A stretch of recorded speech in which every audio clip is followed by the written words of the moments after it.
Hello friends, good morning everyone. Already last వీడియోలో మనం economy question పేపర్‌ని సంబంధించి ఒక క్వెషన్‌ని డీల్ చేయడం జరిగింది. సో, ఒక క్వెషన్‌ని ఎలా చదవాలి? సో, దానికిచ్చిన ఆప్షన్స్‌ని ఆ క్వెషన్‌తో ఎలా కోరిలేట్ చేసుకోవాలి? కాన్సిక్వెన్సెస్‌ని ఎలా డిరైవ్ చేసుకోగలగాలి? సో, దాని ద్వారా మనం ఆప్షన్‌ని ఎలా చూజ్ చేసుకోవాలి? సో, ఈచ్ అండ్ ఎవ్రీథింగ్ అనేది మనం ఆ వీడియోలో చెప్పడం జరిగింది. అండ్ ఈరోజు వీడియోలో మన యొక్క మెయిన్ మోటో ఏంటంటే how to deal with economy current affairs.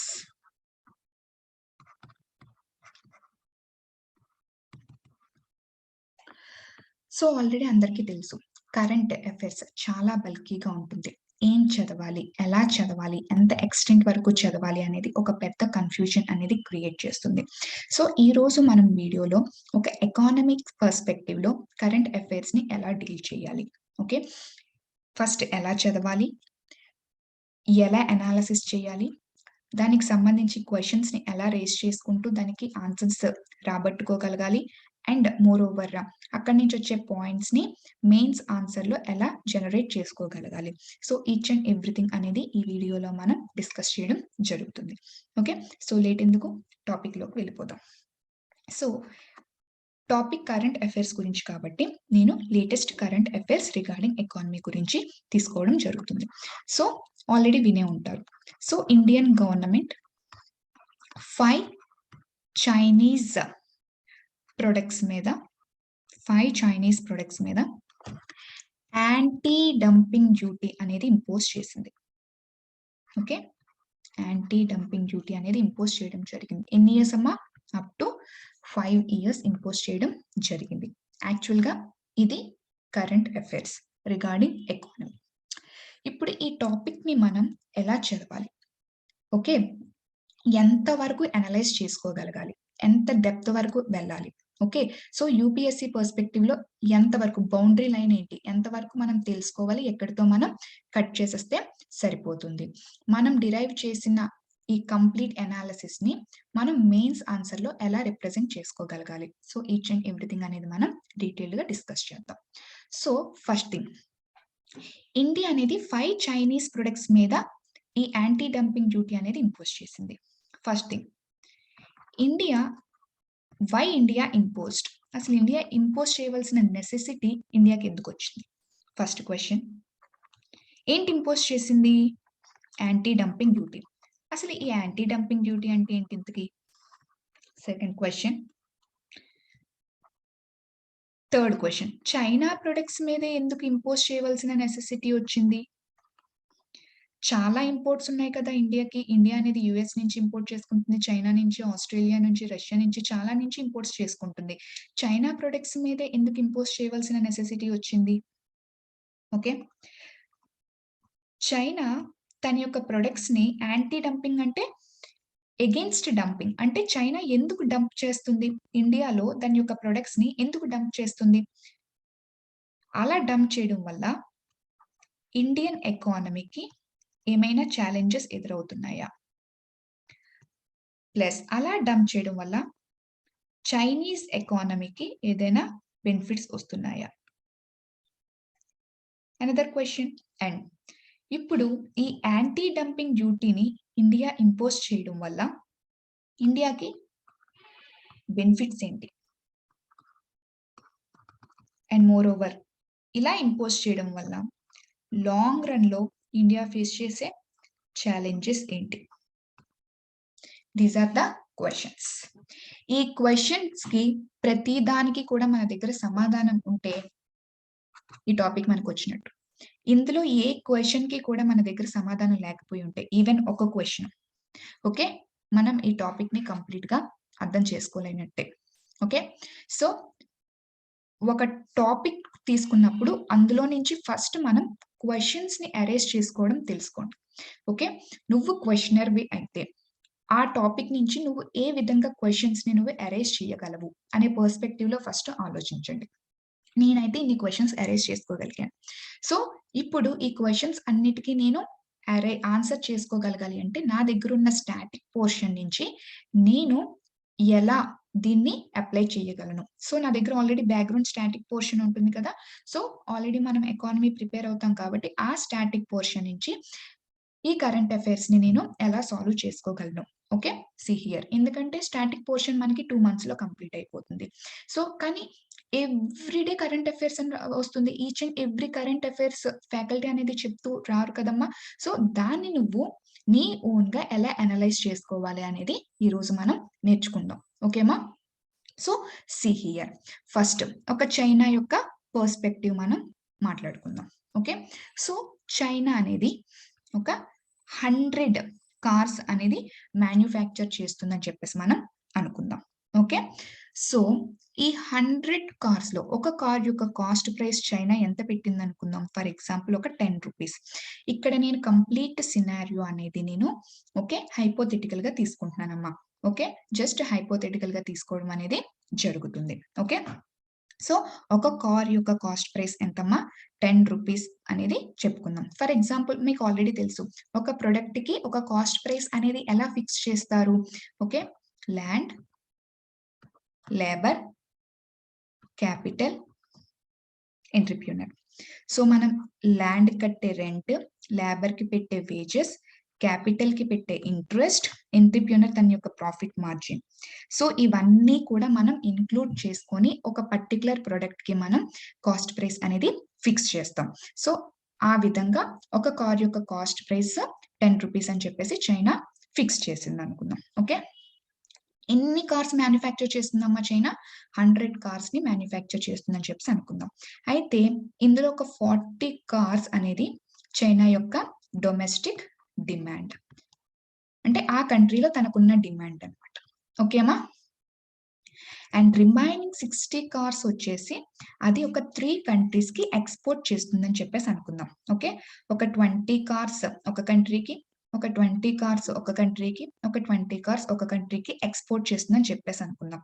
ఒక 20 cars for example Australia and ఇంకొక 20 కార్స్ యూఎస్, ఇంకొక 20 కార్స్ ఇండియాకి ఎక్స్‌పోర్ట్ చేస్తుందని చెప్పేసి అనుకుందాం. ఓకే. See here. సో, ఈ విధంగా దాని యొక్క ట్రేడింగ్ అనేది ఆహ్, కొనసాగిస్తూ ఉంది చైనా. బానే ఉంది ప్రాసెస్ అంతాన. ఇప్పుడు ప్రాబ్లమ్ ఎక్కడొచ్చింది?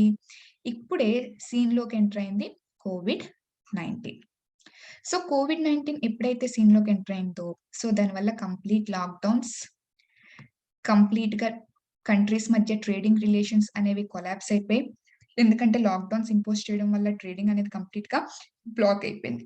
అప్పుడు చాలా కంట్రీస్‌కి ఏంటంటే, వాళ్ళు ఫేస్ చేసిన ప్రాబ్లమ్స్ ఇప్పుడు కంప్లీట్‌గా ఎక్స్‌పోజ్ అయ్యాయి.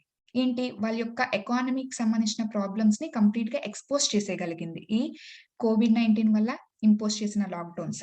సో, దానివల్ల లాక్‌డౌన్స్ అవి ఇంపోజ్ చేయడం వల్ల చైనా నుంచి ఏంటి వాళ్ళు ఇంపోర్ట్స్ అనేవి తెప్పించుకోలేకపోయారు. సో, దానివల్ల ఆ కంప్లీట్ కంట్రీలో ఆ ప్రొడక్ట్స్‌కి ఏంటి ప్రాబ్లమ్స్ అనేవి క్రియేట్ అయ్యాయి. సో, అందుకోసం మనం చైనా మీద డిపెండ్ అవ్వకూడదు. మన ఓన్‌గా మనం సెల్ఫ్ రెసిలియంట్ అంటాం. ఓకే. అంటే మన ఓన్‌గా మనం ప్రొడక్ట్స్‌ని మ్యాన్యుఫ్యాక్చర్ చేసుకోవాలి. సో, దానికి సంబంధించి మనం మ్యాన్యుఫ్యాక్చరింగ్ యూనిట్స్ అనేవి మనమే ఎస్టాబ్లిష్ చేసుకోవాలి. ఫర్ ఎగ్జాంపుల్ మనం మేక్ ఇన్ ఇండియా ఉంది కదా! సో, మన ఓన్‌గా మనమే మ్యాన్యుఫ్యాక్చర్ చేసుకోవాలి. ఓకే. సో, ఆ విధంగా మ్యాన్యుఫ్యాక్చర్ చేసుకోవాలన్న ఉద్దేశంతో చాలా వరకు చాలా కంట్రీస్ ఏంటంటే, మన మేక్ ఇన్ ఇండియా లాగా ప్రతి కంట్రీ ఏంటంటే, వాళ్ళ కంట్రీలో మ్యాన్యుఫ్యాక్చరింగ్ యూనిట్స్ అనేది ఇంకా ఉన్నవి ఎక్స్‌పాండ్ చేసేసేయడం అనేది జరిగింది. సో, ఎక్స్‌పాండ్ చేస్తూ మోర్ ఓవర్ చైనా మీద డిపెండెన్సీని కూడా తగ్గించేసాయి. దానికి ఇంకొక ఇంపాక్ట్ కూడా ఉంది. కోవిడ్-19 అనేది చైనా నుండి ఎమర్జ్ అయింది అన్న నెగెటివ్ టాక్ అనేది చాలా ఎక్కువగా స్ప్రెడ్ అయింది కాబట్టి, ఆ ఇంపాక్ట్‌తో కూడా సో, చైనా మీద డిపెండ్ అవ్వడం కంప్లీట్‌గా తగ్గించేసేయాలి అని చెప్పేసి అని అనుకున్నాయి. సో, ఆ ప్రాసెస్‌లో ఆస్ట్రేలియా, యూఎస్ వాళ్ళ యొక్క ఇంపోర్ట్స్ అనేవి ఆపేసాయి. ఓకేమా? ఇదంతా మనం హైపోథెటికల్ సిట్యుయేషన్. ఈ సిట్యుయేషన్ మొత్తం దేనికంటే, ఈ టాపిక్‌కి కోరిలేట్ ఎలా చేయాలని చెప్పేసి. ఓకే. నాకు స్టాటిక్ మీద అవగాహన ఉంది కాబట్టి, నేను ఈ స్టాటిక్‌ని ఎలా అనలైజ్ చేయాలని చెప్పేసి మాత్రం మీకు ఎక్స్‌ప్లెయిన్ చేస్తాను. ఫ్రమ్ దిస్ నెక్స్ట్ టాపిక్ వచ్చినప్పుడు you have to analyse in the same manner. Okay. So, దీని దీని ఈ ప్రాసెస్ కంటిన్యూ అవుతున్నప్పుడు ఇప్పుడు చూద్దాం. See here. ఒక 40 కార్స్ అనేవి చైనాకి ఆల్రెడీ డొమెస్టిక్ డిమాండ్ ఉంది. ఓకే. ఒక 20 కార్స్ ఆల్రెడీ ఇండియా అనేది ఇంపోర్ట్ చేసుకుంటుంది. సో 60 కార్స్ అనేవి సేల్ అయిపోతున్నాయి. బానే ఉంది. బట్ 40 కార్స్ అనేవి సేల్ అవ్వవు. ఎందుకంటే ఆస్ట్రేలియన్, యూఎస్ వాటి యొక్క ఇంపోర్ట్స్ ఆపేసుకున్నాయి. ఇప్పుడు చైనా ఈ 40 కార్స్‌ని ఏం చేయాలి? ఓకే. చైనా దగ్గర 2 ఆప్షన్స్ ఉన్నాయి. ఏం చేస్తుంది చైనా? ఎయిదర్ తన కంట్రీలోనే తన మార్కెట్‌లోనే 40 కార్స్‌ని రిలీజ్ చేసేసుకోవాలి. లేకపోతే లైక్ ఇండియానో లేకపోతే వేరే ఒక కంట్రీతో ట్రేడింగ్ రిలేషన్స్ ఏంటంటే స్ట్రెంథెన్ చేసుకొని మళ్ళీ ఆ కంట్రీస్‌కి ఈ కార్స్‌ని ఎక్స్‌పోర్ట్ చేయాలి. ఓకే. వేరే యొక్క కంట్రీస్‌తోని ఎక్స్‌పోర్ట్ చేయాలంటే అంత ఇమ్మీడియేట్‌గా జరగదు కదమ్మా! సో, వాళ్ళ మధ్య బైలేటరల్ టాక్స్ జరగాలి, డీల్స్ కుదరాలి. సో, ఇదంతా చాలా లేట్ అయిపోతుంది. అంటే తన దగ్గర ఎవరైతే ఉన్నారో ఆల్రెడీ ట్రేడింగ్ పార్ట్నర్ సో, వాళ్ళ మార్కెట్‌లో ఈ కార్స్‌ని రిలీజ్ చేయాలి. ఓకే. సో, ప్రెజెంట్ చైనా ఏంటి ఓన్లీ 3 కంట్రీస్‌తోనే ఈ కార్స్‌ని ఈ కార్స్ ఇంపోర్ట్ చేస్తుంది. ఎవరెవరికి ఎక్స్‌పోర్ట్ చేస్తుంది. ఎవరెవరికి? ఒకటి ఆస్ట్రేలియా, ఒకటి యూఎస్, ఇంకొకటి ఇండియా. సో, ఆస్ట్రేలియా క్యాన్సెల్ చేసుకుంది అండ్ యూఎస్ క్యాన్సెల్ చేసుకుంది. ఇంకా రిమైనింగ్ ఎవరు మిగిలారమ్మా? ఇండియా. ఓకే. బానే ఉంది. See here. సో, చైనా దగ్గరున్న 2 ఆప్షన్స్ ఏంటి? ఎయిదర్ తన మార్కెట్‌లో రిలీజ్ చేసుకోవాలి, లేకపోతే ఇండియన్ మార్కెట్‌లో రిలీజ్ చేయాలి. 2 సినారియోస్ మనం మాట్లాడుకుందాం. ఫర్ ఎగ్జాంపుల్ చైనాలో రిలీజ్ చేసుకుందనుకుందాం. ఆల్రెడీ చైనాలో డొమెస్టిక్ డిమాండ్ ఎంతుందమ్మా? 40 కార్స్ ఉన్నాయి. ఇప్పుడు మళ్ళీ ఎక్స్‌ట్రా‌గా ఎంతవుతాయి? ఒక 40 కార్స్ అవుతాయి. సో, టోటల్‌గా ఎన్ని కార్స్? 80 కార్స్ అవుతుంది. కానీ డిమాండ్ ఎంత? 40నే. అంటే 40 మెంబర్స్‌కి 80 కార్స్ ఉన్నాయి. సో, డిమాండ్ తక్కువ, సప్లై అనేది ఎక్కువ. సో, జనరల్‌గా ఆలోచించండి కామన్ సెన్స్‌తో. డిమాండ్ అనేది తగ్గి, సప్లై అనేది పెరిగితే ఏమవుతుంది? ప్రైసెస్ అనేవి పడిపోతాయి. సింపుల్‌గా చూద్దాం. ఒక ఐఫోన్ ఉంది. ఫర్ ఎగ్జాంపుల్ ఒక 100 ఐఫోన్స్ ఉన్నాయి షాప్‌లో. కస్టమర్ ఒక్కడే ఉన్నాడు. ఓకే. షాప్‌లోకి వెళ్ళాడు. ఓకే. ఎంత 100 ఐఫోన్స్ ఉన్నాయి ఫర్ ఎగ్జాంపుల్. 10,000 చెప్పారు. ఏమంటారు? కస్టమర్ ఏమంటాడు? బాబాయ్ 10,000 నేను కొనలేను అంటాడు. సార్ కనీసం 9,000 చేసుకోండి. కనీసం 8,000 చేసుకోండి. ఎవరు కొనట్లేదు. ఓకే. సో, ఆ విధంగా ఏంటి? డీల్ అనేది తగ్గి ప్రైస్ అనేది తగ్గిస్తూ కనీసం ఒకటైనా కొనిపించాలి అన్న ఉద్దేశంతో షాప్ కీపర్ ఉంటాడు. ఓకే. సో, సప్లై అనేది ఎక్కువగా ఉండి ఇక్కడ డిమాండ్ అనేది లేకపోయినప్పుడు ఇప్పుడు ప్రైసెస్ అనేవి పడిపోతాయి. ఓకేమా? సో, ఇక్కడేంటి 40 డిమాండ్ మాత్రం 40 కార్సే. కానీ యాక్చువల్‌గా సప్లై ఎంతుంది? 80 కార్స్ ఉంది. సో, ఆటోమేటిక్‌గా ఏమవుతాయి? బార్గెనింగ్ వచ్చేస్తది. సో, ఆటోమేటిక్‌గా ప్రైసెస్ అనేవి పడిపోతాయి. అంటే ఇంతకుముందు ఒక కారు 10 రూపీస్‌కి అమ్మవలసింది. ఇప్పుడు ఒక కారు ఏ 7 రూపీస్‌కో, 8 రూపీస్‌కో పడిపోతుంది. ఫస్ట్ ప్రైస్ పడిపోతుంది. Loss. First loss for China. Second చూద్దాం. ప్రైసెస్ అనేవి ఎప్పుడైతే పడిపోయాయో, ఇండస్ట్రీస్ ఇంకా ఎక్కువగా ప్రొడ్యూస్ చేయడానికి ఇష్టపడతాయా? లేదు. ఓకే. సో, నేనింత కష్టపడి ఓకే. నేను మ్యాన్యుఫ్యాక్చర్ చేస్తున్నాను. బట్ నాకు ఒక్కొక్క కార్ దగ్గర ఒక్కొక్క రూ. 1 మాత్రమే మిగులుతుంది. నాకు అంత ఇంతకుముందు నాకు ఏ రూ. 4 5 మిగిలేది. సో, నాకు అంత గిట్టుబాటు అవ్వట్లేదు అని చెప్పేసి వీళ్ళు దీనికొక డిస్కరేజింగ్‌గా మారి వీళ్ళేం చేస్తారంటే ప్రొడక్షన్ అనేది తగ్గించేస్తారు. ప్రొడక్షన్ తగ్గించేస్తే ఏంటి పడిపోతుందమ్మా? జీడీపీ పడిపోతుంది కదా! So, what is meant by GDP? Okay. ఎంత ఆ పర్టిక్యులర్ కంట్రీలో, ఆ పర్టిక్యులర్ ఫినాన్షియల్ ఇయర్‌లో ఎన్ని గూడ్స్ అండ్ ఎన్ని సర్వీసెస్ అనేవి ప్రొడ్యూస్ అవుతున్నాయి. ఓకే. ఇక్కడ గూడ్స్ ప్రొడ్యూస్ అవుతాయా? అవ్వవు. ఆటోమేటిక్‌గా ప్రొడ్యూస్ అవ్వట్లేదు కాబట్టి జీడీపీ కూడా పడిపోతుంది. ఎప్పుడైతే జీడీపీ పడిపోయిందో చైనా యొక్క ఎకానమీ అనేది పడిపోవడం జరుగుతుంది. ఇది సినారియో. అంటే చైనాలో ఈ తన యొక్క ఎక్స్‌ట్రా 40 కార్స్‌ని తన మార్కెట్‌లో రిలీజ్ చేసుకుంటే చైనాకి ఇంత నెగెటివ్ ఇంప్లికేషన్స్ అనేవి ఉన్నాయి. ఇప్పుడు చైనా దగ్గర ఉన్న సెకండ్ ఆప్షన్ ఏంటి? తన దగ్గర ట్రేడింగ్ పార్ట్నర్ అయిన ఇండియా మార్కెట్‌లో రిలీజ్ చేయగలగాలి. ఒకవేళ అలా రిలీజ్ చేస్తే చైనాకొచ్చిన బెనిఫిట్ ఏమైనా ఉందా? లేకపోతే ఏమైనా ప్రాబ్లమ్స్ ఉన్నాయా? చూద్దాం. ఎన్నున్నాయమ్మా ఎక్స్‌ట్రాగా? 40 కార్స్. ఈ 40 కార్స్ ఆల్రెడీ ఇండియాకి ఎన్ని కార్స్ పంపిస్తుంది? 20 కార్స్ పంపిస్తుంది. సో, ఇండియాలో కూడా ఒక కార్ మ్యానుఫ్యాక్చరింగ్ కంట్రీ ఉంటుంది కదమ్మా! వాడికి కూడా ఇండియాలో ఒక కార్ ఈక్వల్స్ టు 10 రూపీసే అనుకుందాం. ఇప్పుడు ఈ 20 కార్స్ ఏమవుతాయి? సో, సేమ్ కాస్ట్ అనేవి ఉండవు కదా! సో, 20 కార్స్ అంటే ఒక కార్ ఈక్వల్స్ టు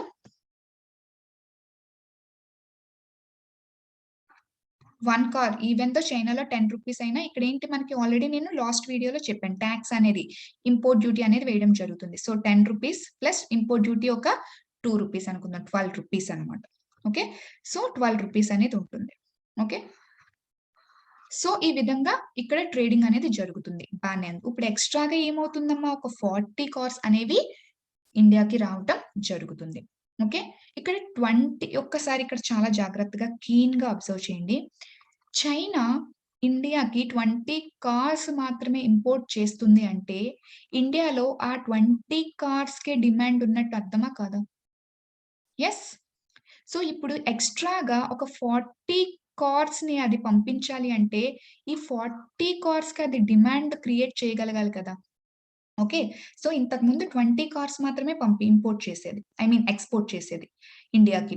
అంటే డిమాండ్ 20 డిమాండ్ ఉంది కాబట్టి 20 కార్స్ మాత్రమే ఎక్స్‌పోర్ట్ చేసేది. ఇప్పుడు 40 కార్స్‌ని ఎక్స్‌ట్రా 40 కార్స్‌ని ఎక్స్‌పోర్ట్ చేయాలంటే ఆ 40 కార్స్‌కి సంబంధించిన డిమాండ్ క్రియేట్ చేయగాలి. ఎప్పుడు డిమాండ్ క్రియేట్ చేస్తుంది చైనా? దీని యొక్క కాస్ట్ ప్రైస్ అనేది తగ్గించగలిగితేనే డిమాండ్ క్రియేట్ చేస్తది. ఎందుకు చూడండి. ఆల్రెడీ చైనాలో దాని యొక్క కాస్ట్ ప్రైస్ 10 రూపీస్. ఓకే. ఇండియాలో దానికి కాంపిటీటివ్‌గా ఉన్న కంపెనీ ఓకే. ఇది చైనా కంపెనీ ఎక్స్ అనుకుందాం. ఇది ఇండియన్ యొక్క కంపెనీ వై అనుకుందాం. 2 కార్ మ్యానుఫ్యాక్చరింగ్ ఇండస్ట్రీస్. ఇది చైనాలో 10 రూపీస్‌కి అమ్ముతుంది. ఈ కంపెనీ ఇండియాలో 10 రూపీస్‌కి అమ్ముతుంది. ఈ ప్రొడక్ట్ ఎక్స్ ప్రొడక్ట్ ఇండియాలో అమ్మాలి అంటే ఇంపోజ్ డ్యూటీ ప్లస్ 10 రూపీస్ వేసి 12 రూపీస్‌కి అమ్ముతారు. సో, దీని ద్వారా వై డొమెస్టిక్ కంపెనీ ఇండియాకి డొమెస్టిక్ కంపెనీ అయిన వై ఏంటంటే ప్రొటెక్షన్ అనేది కలుగుతుంది. ఓకే. సో, ఇప్పుడేంటి డిమాండ్ క్రియేట్ చేయాలి. డిమాండ్ క్రియేట్ చేయాలంటే ఇండియాలో ఉన్న ఎక్కువ కస్టమర్స్‌ని అట్రాక్ట్ చేయాలి. సో, ఎక్కువ కస్టమర్స్‌ని అట్రాక్ట్ చేయాలంటే ఏం చేయాలి? సో, ఇక్కడి నుంచి కస్టమర్స్‌ని లాగగలగాలి. అంటే ఇప్పుడు ఏం చేస్తుంది? దాని యొక్క కాస్ట్ ప్రైస్ ఎంత చైనాలో? 10 రూపీసే.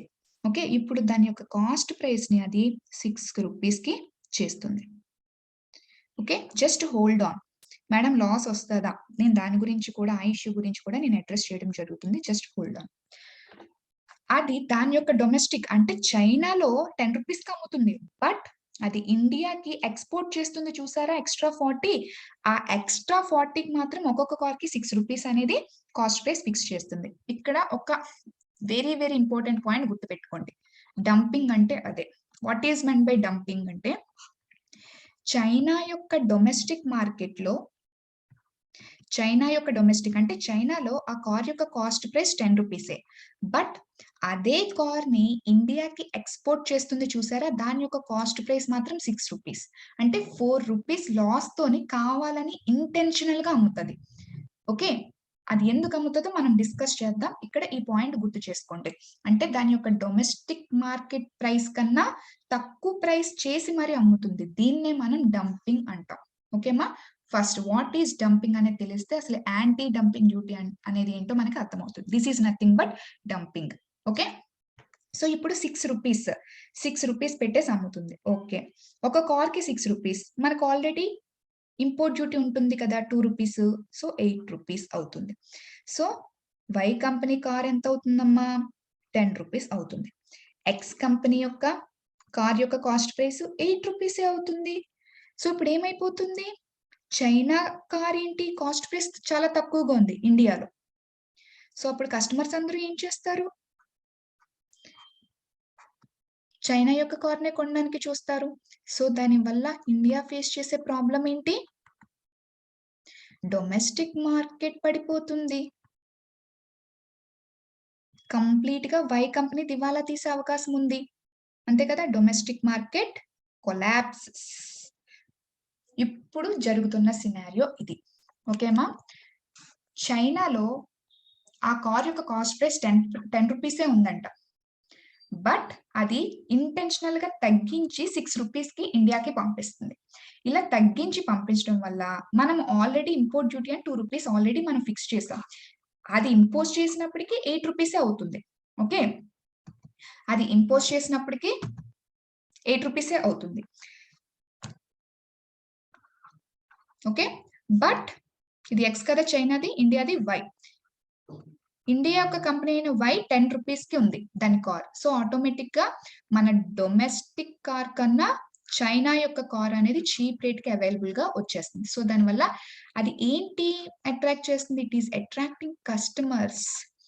కంప్లీట్‌గా ఇండియా యొక్క మార్కెట్ షేర్‌ని మొత్తం లాగేసుకోగలుగుతుంది. ఇండియా యొక్క మార్కెట్ షేర్ మొత్తం లాగేసుకోగలుగుతుంది. ఓకే. సో, కస్టమర్స్ అనేవాళ్ళు పెరిగారు. ఇక్కడ నేను 2 ఇంపార్టెంట్ పాయింట్స్ చెప్పాను. చూడండి. ఇలాంటి పాయింట్స్ మనం మెయిన్స్‌లో డిరైవ్ చేసుకోగలగాలి. ఇప్పుడు నేను దీన్ని అనలైజ్ చేయడం వల్ల నాకేం అర్థమైంది? What is meant by dumping అంటే ఏంటో అర్థమైంది. ఓకే. నెక్స్ట్ ఏంటి? డొమెస్టిక్ మార్కెట్ ఇండియన్ యొక్క డొమెస్టిక్ మార్కెట్ పడిపోతుందని అర్థమైంది. ఓకే. ఇప్పుడు నాకు అర్థం కావాల్సింది ఏంటి? ఓకే.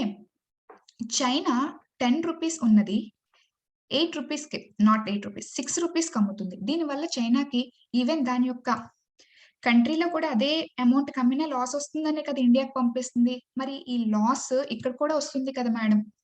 డౌట్ రావాలి కదా! ఇప్పుడు నేను చెప్తాను చూడండి. చైనాలో డిమాండ్ ఎంతుందమ్మా? 40 ఓకే. దాని డొమెస్టిక్ మార్కెట్‌లో దాని డిమాండ్ 40.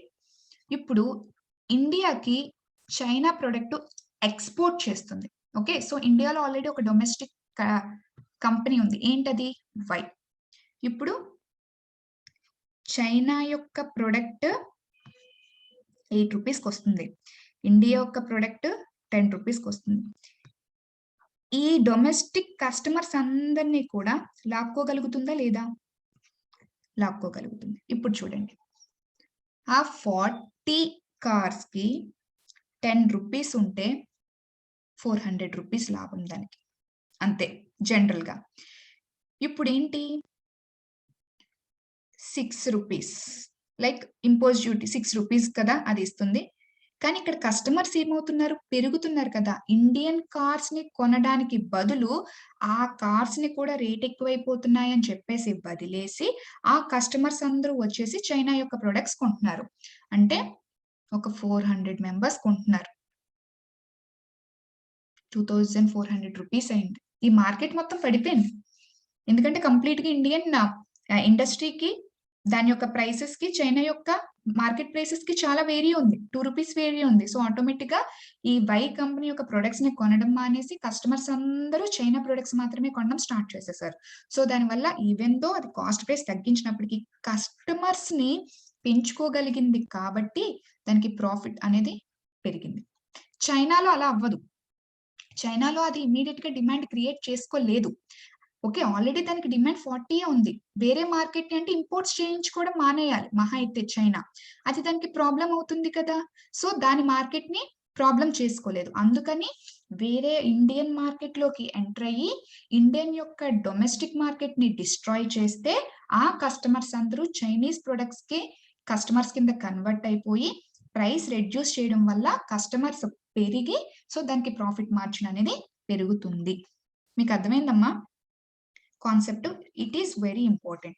ఇప్పుడు దీన్ని ఇంప్లిమెంట్ చేస్తుంది చైనా. అంటే దాని యొక్క డొమెస్టిక్ కంట్రీలో దాని యొక్క కార్ ప్రైస్ 10 రూపీస్. కానీ అది 6 రూపీస్‌కి అమ్ముతుంది. ఎందుకు అమ్ముతుంది? అలా అమ్మటం వల్ల ఇండియన్ మార్కెట్‌లో ఉన్న కస్టమర్స్‌ని మొత్తం అది అట్రాక్ట్ చేసేసుకొని ప్రాఫిట్ మార్జిన్ అంటే ఇంతకుముందు 20 ఫస్ట్ సినారియో చెప్పాను కదా! 20 మెంబర్సే కదా! అందుకే 20 కార్స్‌నే ఇండియాకి ఎక్స్‌పోర్ట్ చేసేది చైనా. ఇప్పుడు ఎంతమంది అయిపోయారు? ఆల్‌మోస్ట్ ఇండియా మార్కెట్ మొత్తం కొలాప్స్ చేసేసింది కాబట్టి 400 మెంబర్స్ అయిపోయారు. సో, ఇంతకుముందు 20 కార్స్ 10 రూపీస్‌కి అమ్మేది ఇండియన్ మార్కెట్‌లో. ఇప్పుడు 60 అది 20 ప్లస్ ఇది 40 రెండు కలిపి 60ని 60 కార్స్ 6 రూపీస్‌కి అమ్ముతుంది. సీ హియర్ ఇక్కడ 60 కార్స్ అంటే ఫస్ట్ స్టేజ్‌లో 60 కార్స్. ఇప్పుడు ఇక్కడ ఏంటి కస్టమర్స్ మొత్తాన్ని అది అట్రాక్ట్ చేసుకుంది అంటే ఆటోమేటిక్‌గా ఏంటి చైనా దాని యొక్క ఎక్స్‌పోర్ట్స్‌ని ఇంక్రీజ్ చేసేస్తది కదా! సో, ఫస్ట్ సినారియోలో 20 పంపించాల్సింది ప్లస్ 40 చేసి 60, 60 కార్స్‌ని పంపించింది. అంటే 20 కస్టమర్స్ డిమాండ్‌ని 60 వరకు డిమాండ్ పెంచుకోగలిగింది. ఇప్పుడేం జేస్తుంది కస్టమర్స్ 40 ఇండియన్ మార్కెట్ నుంచి 40 కస్టమర్స్‌ని లాగేసుకుంది. సో, ఏంటి? సో, దీనివల్ల లాభం వస్తుందని చెప్పేసి మళ్ళీ చైనా ఏం జేస్తుంది? ఓకే. సో, దాని కంపెనీస్‌కి మీరు ఎక్కువగా ఎక్స్‌పోర్ట్ చేయండి. ఓకే. ఎక్కువ ప్రొడ్యూస్ చేసి మీరు ఎక్కువ ఎక్స్‌పోర్ట్ చేయండి. సో, దానివల్ల మొత్తం ఇండియన్ యొక్క కస్టమర్స్ అందరూ మన వైపు వచ్చేస్తారని చెప్తే, సో, నెక్స్ట్ టైమ్ 100 కార్స్‌ని ప్రొడ్యూస్ చేస్తాయి కంపెనీస్. 100 కార్స్‌ని ప్రొడ్యూస్ చేయడం వల్ల 100 ఇంటూ 6 600. సో, తర్వాత ఒక 120 ఇంటూ 6 ఓకే. 72. సో, ఈ విధంగా చైనా యొక్క కంపెనీ ఓకే. చైనా యొక్క కంపెనీ దాని యొక్క సేల్స్ పెరుగుతున్నాయని చెప్పేసి దాని యొక్క ప్రొడక్షన్ కూడా పెంచుతుంది.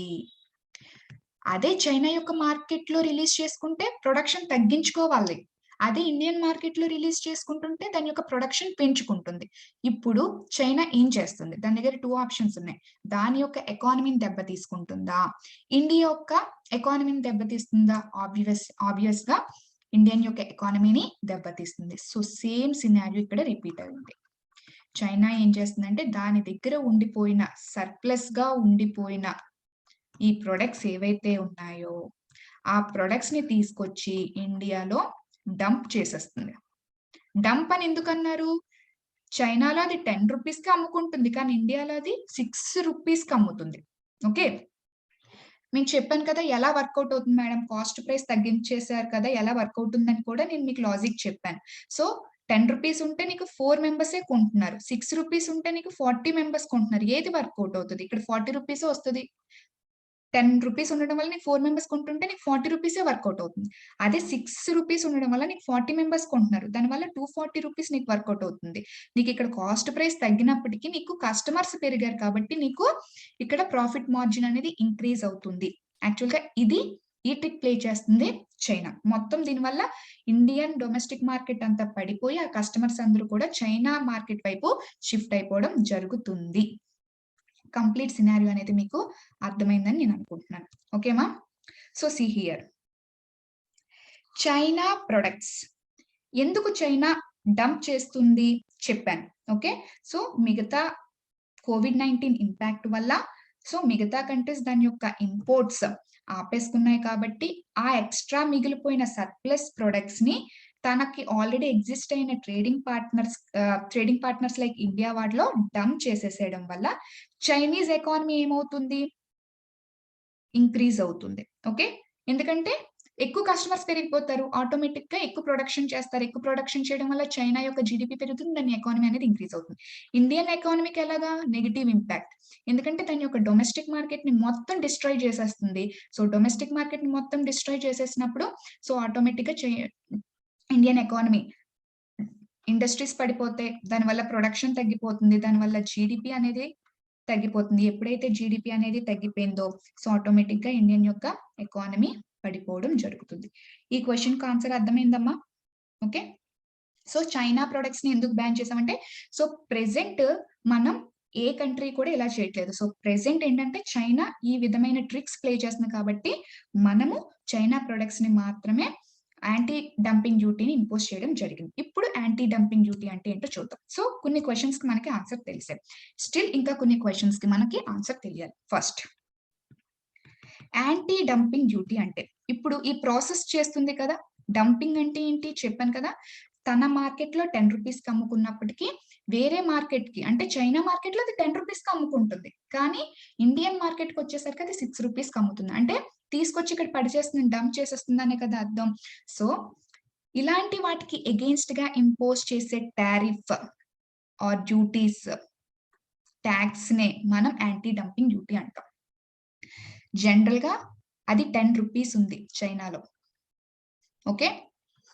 మనం జనరల్‌గా ఇంపోర్ట్ డ్యూటీ వేస్తాం కాబట్టి 2 రూపీస్ ఇంపోర్ట్ డ్యూటీ వేసి 12 రూపీస్‌కి ఇండియాలో అమ్ముకోండి అని చెప్తాం. ఇప్పుడు చైనా ఏం చేస్తుంది? 6 రూపీస్‌కే తీసుకొచ్చి అమ్ముతానంటుంది.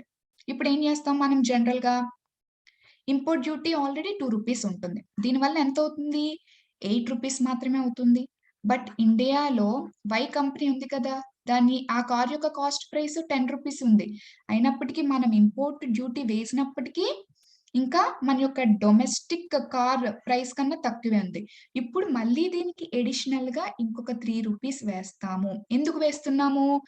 మీరు మీ మార్కెట్ ప్రైస్ కన్నా తక్కువ ప్రైస్‌కి మా మార్కెట్‌లో అమ్ముతున్నారు అన్న రీజన్ చూపించి మనం దీన్నే యాంటీ డంపింగ్ డ్యూటీ అంటాం. మీరు డంప్ చేసేస్తున్నారు. అంటే మీ మార్కెట్ ప్రైస్ కన్నా మా మా మార్కెట్‌కొచ్చి మీరు ఇంకా తక్కువ ప్రైస్‌కి అమ్ముతున్నారు అని చెప్పేసి మనం ఎక్స్‌ట్రా రూ. 3 ఇంపోజ్ చేసి రూ.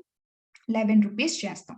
సో, ఇప్పుడు ఎవరిది మన యొక్క డొమెస్టిక్ కార్ ప్రైస్ అనేది తక్కువగా ఉంటుంది. మళ్ళీ కస్టమర్స్ ఏంటంటే మన యొక్క డొమెస్టిక్ మార్కెట్ వైపు మూవ్ అవ్వడం జరుగుతుంది.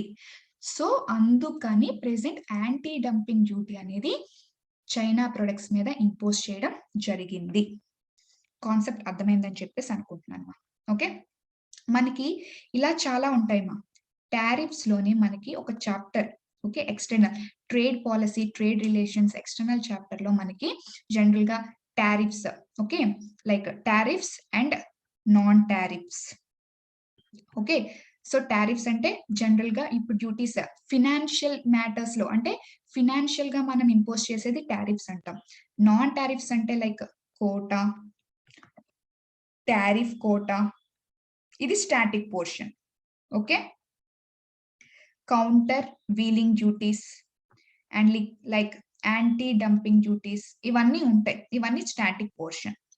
ఓకే. ఇవంటే ఏంటో మనం మాట్లాడతాం. చెప్తాను. వీడియో లాస్ట్‌లో ఏంటంటే కొంచెం స్టాటిక్ పోర్షన్ కూడా నేను కవర్ చేస్తాను. కానీ మీరు కరెంట్ అఫైర్స్ నుంచి మీరు ఎలా అనలైజ్ చేయాలనేది పర్స్పెక్టివ్‌లో నేను వీడియో చేస్తున్నాను కాబట్టి ఫస్ట్ అది కంప్లీట్ చేద్దాం. ఓకేమా?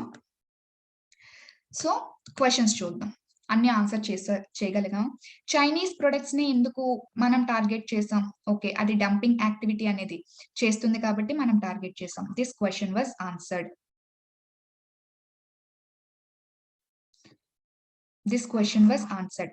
చైనా ఎందుకు డంప్ చేస్తుంది? సో, కోవిడ్-19 ఇంపాక్ట్ వల్ల ఇంపోర్ట్స్ అదర్ కంట్రీస్ యొక్క ఇంపోర్ట్స్ పడిపోయాయి కాబట్టి మన ఇండియాలోకి అది డంప్ చేయడం జరుగుతుంది. ఇండియన్ ఎకానమీకి అది నెగెటివ్, ఇది పాజిటివ్.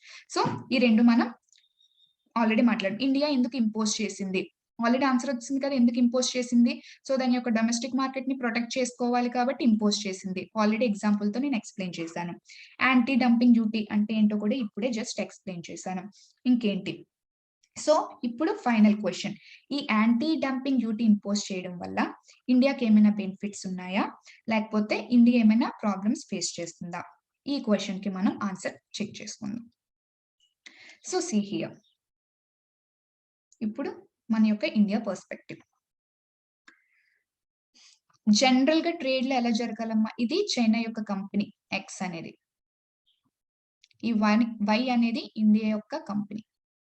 సో, ఇండియా యొక్క కంపెనీలో అది రూ. 10 ఒక కార్ ఇక్కడ కూడా రూ. 10. సో, దీనికి నార్మల్ ఇంపోర్ట్ టారిఫ్ రూ. 2 వేస్తారు. రూ. 12 అవుతుంది. సో, ఇక్కడ మాత్రం రూ. 10 బానే ఉంది. ఇదంతా ఎక్కడ ఇండియన్ మార్కెట్‌లో మనం మాట్లాడుతున్నాం. Indian market. ఓకే. సో, ఇప్పుడు సినారియో ఏంటి? రూ. 6కి అది అమ్మేస్తున్నాం. ప్లస్ టారిఫ్ వేస్తున్నాం. Normal tariff. Anti dumping duty అని చెప్పేసి ఇంకొక రూ. 3 వేస్తున్నాం. ఎంతయింది? ఇది మాత్రం రూ. 10. ఓకే. ఇలా వెయ్యకుండా ఉండి ఉంటే అంటే 6 + 2 యాంటీ డంపింగ్ డ్యూటీ వెయ్యకపోతే ఎంత అవుతుందమ్మా? రూ. 8 అవుతుంది. ఓకే. అలా వేయడం వల్ల మన యొక్క ఇండియా డొమెస్టిక్ మార్కెట్ పడిపోతుంది. ఒక పాయింట్ ఓకే. ఎవరికైనా బెనిఫిట్ ఉందా ఈ విధంగా? ఆలోచించండి. డొమెస్టిక్ మార్కెట్ పడిపోతుంది. ఓకే. ఓకే. ఇది కార్ మ్యానుఫ్యాక్చరింగ్ కంపెనీ కదా! సో, కార్ మ్యానుఫ్యాక్చరింగ్ ఇండియాలో ఉన్న కార్ మ్యానుఫ్యాక్చరింగ్ కంపెనీస్ అనేవి పడిపోతాయి. బానే ఉంది. ఓకే. ఏమైనా లైక్ ప్రాఫిట్ చెందే అవకాశం ఉందా? ఇలా తక్కువ రేట్‌కి అమ్మడం వల్ల ఫైనల్‌గా ఎవరు బెనిఫిట్ పొందుతారు? ఇద్దరు గుర్తు రావాలి మీకు. Customers. Intermediate goods industries. Intermediate industries. Customer point of చూద్దాం. ఏం జరిగిందో సినారియో వాడికి అనవసరం. ఎకానమీ గురించి వాడికి అనవసరం. మార్కెట్‌లో చైనా యొక్క ప్రొడక్ట్ వాడికి రూ. 8కి వస్తుంది. ఇండియన్ యొక్క ప్రొడక్ట్ వాడికి రూ. 10 వస్తుంది. వాడు రూ. 8 కొనుక్కోవడానికి ఇష్టపడతాడు. వాడికి ఇది వయబుల్ కదమ్మా! వాడికి తక్కువ ప్రైస్‌కి వచ్చేస్తుంది. వాడికి వయబుల్. ఇక్కడ ఇలా తక్కువ ప్రైస్‌కి అమ్మటం వల్ల కస్టమర్‌కి ఫైనాన్షియల్‌గా అది బర్డెన్ అవ్వదు. తనకి వయబుల్‌గా ఉంటుంది. సో, దానివల్ల ఏంటంటే ఇక్కడ కస్టమర్ తక్కువ ప్రైస్ కి ప్రొడక్ట్ కొనుక్కుంటున్నాడు కాబట్టి it is beneficial for the customers ultimately. Okay, beneficial అవుతుంది కాబట్టి ఇలా తక్కువ ప్రైస్ ఉండడం వల్ల కస్టమర్స్ కి బెనిఫిట్ అవుతుంది. Second thing, intermediate good industries. ఈ ఇంటర్మీడియట్ గుడ్ ఇండస్ట్రీస్ అంటాం. ఇక్కడ నేను కార్ తీసుకున్నాను. ఫర్ ఎగ్జాంపుల్ టైర్ తీసుకోండి. Same scenario tyre. So already China company X, Indian company Y. Car బదులు టైర్ తీసుకోండి. సో టైర్ అనేది కార్ మ్యానుఫ్యాక్చరింగ్ లో అది ఇంటర్మీడియట్ గుడ్, అవునా కదా? సో ఇప్పుడు ఈ కార్ కొనుక్కో, ఫర్ ఎగ్జాంపుల్ వై అనేవాడు కార్ మ్యానుఫ్యాక్చరింగ్ కంపెనీ, ఇది వాడికి ఇంటర్మీడియట్ గూడ్ అన్నమాట. సో ఇప్పుడు ఏంటి, వైకి 2 ఆప్షన్స్ ఉన్నాయి, ఏ బి. ఓకే, కన్ఫ్యూజ్ అవ్వకండమ్మా. ఓకే, టాపిక్ కొంచెం లెందీగా చెప్తున్నట్టు ఉంటుంది, బట్ స్లోగా స్టాటిక్ పోర్షన్ మీద కొంచెం గ్రిప్ అనేది వస్తే మీకు కంప్లీట్ అనాలిసిస్ అనేది అర్థమవుతుంది. బట్ ఇంత కాంప్రహెన్సివ్ గా అనాలిసిస్ చెయ్యాలి అన్న పర్స్పెక్టివ్ మీకు అర్థం కావాలి కాబట్టి నేను వీడియో అనేది చేయడం జరుగుతుంది. ఓకే, సో సీ హియర్, ఏ అనేది ఇప్పుడు వై అనేది కార్ మ్యానుఫ్యాక్చరింగ్ కంపెనీ, వాడు టైర్స్ కొనుక్కోవాలి. టైర్స్ ఏ అనే కంపెనీ నుంచి కొనుక్కోవచ్చు, బి అనే కంపెనీ నుంచి వాడు కొనుక్కోవచ్చు. ఫర్ ఎగ్జాంపుల్ ఏ అనేది చైనా కంపెనీ, బి అనేది ఇండియన్ కంపెనీ. ఇండియన్ కంపెనీ నుంచి వాడు కొనుక్కుందామంటే దాని యొక్క కాస్ట్ ప్రైస్ 5 రూపీస్ ఉందంట.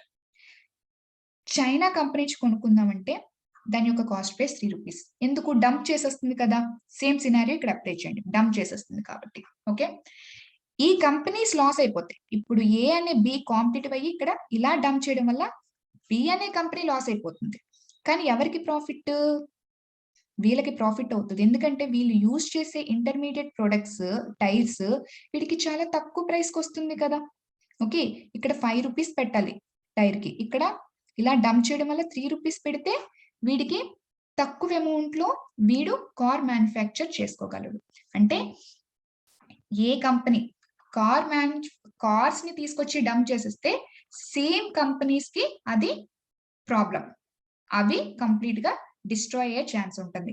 బట్ అలా కాకుండా ఫర్ ఎగ్జాంపుల్ ఒక టైర్స్ ని తీసుకొచ్చి డంప్ చేస్తున్నాయంటే ఆ టైర్స్ కంపెనీ, ఇండియాలో ఉన్న టైర్స్ కంపెనీకి అది ప్రాబ్లం, బట్ కార్ మ్యానుఫ్యాక్చరింగ్ చేసే కంపెనీకి అది చాలా ప్రాఫిట్. ఎందుకంటే వాడికి చాలా తక్కువ రేట్ కి వాడికి goods, okay, intermediate goods, raw material అనేది వాడికి అవైలబుల్ అయిపోతుంది. ఇది వీడికి చాలా వయబుల్ గా ఉంటుంది. ఓకే, మనం ఈ పర్స్పెక్టివ్, మెయిన్స్ అంటే ఒక పర్స్పెక్టివ్ లో రాయడం కాదు కదమ్మా, అన్ని పాయింట్స్ కూడా మనం జనరేట్ చేసుకోగలగాలి. ఓకే, సో ఇండియాకి సేమ్ కంపెనీ అయితే, ఓకే, సో టైర్ మ్యానుఫ్యాక్చరింగ్ చేసే కంపెనీ వాడు డంప్ చేస్తున్నాడంటే ఆ డొమెస్టిక్ కంపెనీ ఇండియాలో ప్రాబ్లం ఫేస్ చేస్తుంది. బట్ కార్ మ్యానుఫ్యాక్చర్ చేసే కంపెనీకి అది చాలా ప్రాఫిట్ అవుతుంది. ఎందుకంటే ఇందులో యూజ్ చేసే రా మెటీరియల్ టైర్ అనుకుంటే, ఓకే, ఇంటర్మీడియట్ గుడ్, అది తక్కువ ప్రైస్కి వచ్చేస్తుంది కాబట్టి వీడికి కాస్ట్ ఆఫ్ ప్రొడక్షన్ అనేది తగ్గుతుంది.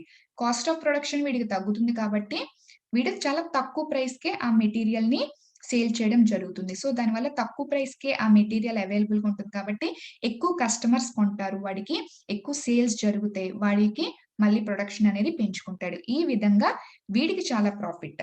ఓకే, సో ఈ విధంగా ఇలా డంప్ చేసేయడం వల్ల ఫైనల్ గా customers and intermediate goods industries అయితే చాలా ప్రాఫిట్ అనేవి పొందుతాయి. బట్ ఎవరు కంప్లీట్ గా డిస్ట్రాయ్ అయిపోతారంటే కాంపిటేటివ్ ఉన్న ఇండస్ట్రీస్. అంటే కార్ ఇండస్ట్రీ అయితే సేమ్ కార్ ఇండస్ట్రీ పోతుంది, టైర్ ఇండస్ట్రీ అయితే సేమ్ టైర్ ఇండస్ట్రీ పోతుంది. అవి మాత్రం ఆ మార్కెట్స్ మాత్రం కంప్లీట్ గా ఇండియన్ మార్కెట్ లో డిస్ట్రాయ్ అనేది అయిపోతాయి. సి హియర్, ఇండియాకి బెనిఫిట్ ఎవరు, customers and Indian intermediate good industries. Long run లో ఏమైనా ఛాలెంజెస్ ఉన్నాయా ఇండియాకి? ఇప్పుడు యాంటీ డంపింగ్ డ్యూటీ అనేది మనం ఇంపోజ్ చేసేసాం. సో ఇలా ఇంపోజ్ చేసేసాం కదా, లాంగ్ రన్ లో మనకి ఇప్పుడు ఇమీడియట్ రిలీఫ్ కింద అంటే ఈ సేమ్ కార్ కంపెనీ వాడిని మనం సేవ్ చేయడానికి ఏంటంటే ఇంపోజ్ చేసేసాం, బాగానే ఉంది. లాంగ్ రన్ లో ఏమైనా ఛాలెంజెస్ ఫేస్ చేస్తుందా ఇలాంటివి ఇంపోజ్ చేయడం వల్ల? Okay, let us see here.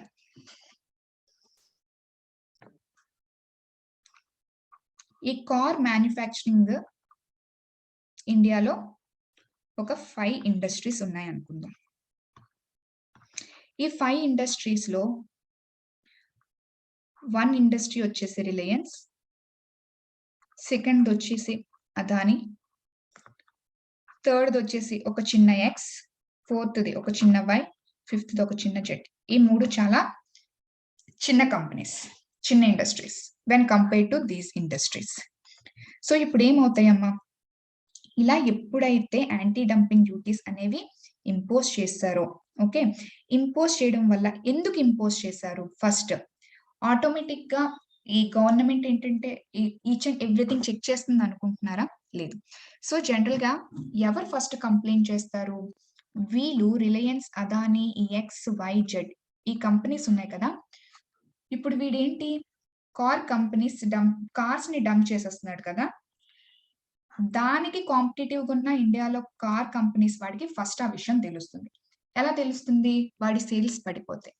So sales పడిపోయినప్పుడు ఎందుకని వాడు ఫస్ట్ అనాలిసిస్ చేసుకుంటాడు. అనాలిసిస్ చేసుకున్నప్పుడు నాకు కాంపిటేటివ్ గా ఉన్న చైనీస్ ప్రొడక్ట్స్ యొక్క ప్రైసెస్ చాలా తక్కువగా ఉన్నాయి అని చెప్పేసి వాడికి కంప్లీట్ గా అనలైజ్ చేసుకుంటాడు. అనలైజ్ చేసుకొని వీడు ఏం చేస్తారు? వీళ్ళందరూ కలిసి కంప్లైంట్ ఇవ్వడం జరుగుతుంది. ఎవరికి కంప్లైంట్ అనేది ఇస్తారు? CBIC. where I have to write CBIC. It is Central Board of Indirect Taxes and Customs. వీళ్ళకి కంప్లైంట్ ఇవ్వడం జరుగుతుంది.